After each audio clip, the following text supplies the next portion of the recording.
তোমরা হয়তো বিশ্বাস করবে না, এই কেকটি ডেকোরেশন করতে আমার মাত্র মাত্র 15 মিনিটের মতো টাইম লাগছিল। তোমরা যারা বেকিং এ নতুন বা খুব অল্প সময়ের মধ্যে ক্লায়েন্ট ডেলিভারি যাচ্ছে এমন পর্যায়ে চাইলে এই টাইপের ডেকোরেশন গুলো করতে পারো। আমিও করেছিলাম গতকাল।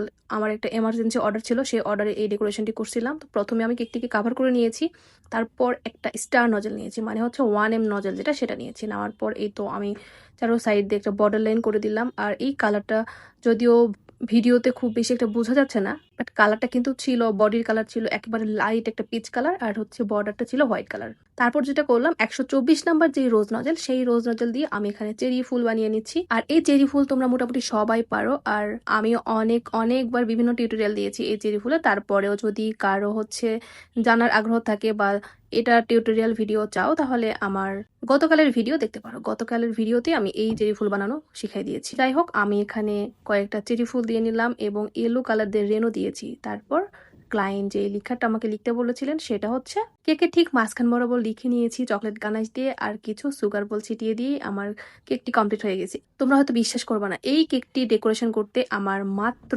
মাত্র 15 মিনিটের মতো টাইম লাগছিল। কারণ আমার বেজ অলরেডি বানানো ছিল, মানে হচ্ছে ক্র্যাম কোটিং করাই ছিল, জাস্ট হচ্ছে ডেকোরেশন করছিলাম। কারণ ক্লায়েন্ট আমাকে খুবই অল্প সময় দিয়েছিল এই কেকটির জন্য, এবং তিনি আমার রেগুলার ক্লায়েন্ট ছিল। অনেক অনেক রিকোয়েস্ট করছিলেন যে খুব তাড়াতাড়ি আমার একটা এমার্জেন্সি কেক লাগবে, আমাকে যেভাবে হোক দিতেই হবে। তারপরেই তো আমার অন্য একটা অর্ডারের জন্য এই কেকটি বানানো ছিল, মানে বেজ ক্রাম কোটিং করা ছিল, তো সেটাই আমি জাস্ট ডেকোরেশন করে ডেলিভারি দিয়ে দিই। তো এভাবেই তোমরা চাইলে, যখন হাতে একদম সময় কম থাকবে বা হচ্ছে যারা তোমরা নতুন আছো বেকিং এ, তারা কিন্তু চাইলে এই ডেকোরেশন গুলো ট্রাই করতে পারো। এই টাইপের ডেকোরেশনের টাইম যেমন অনেক কম লাগে, দেখতেও কিন্তু মাশাআল্লাহ সিম্পলের মধ্যে খুবই ভালো লাগে।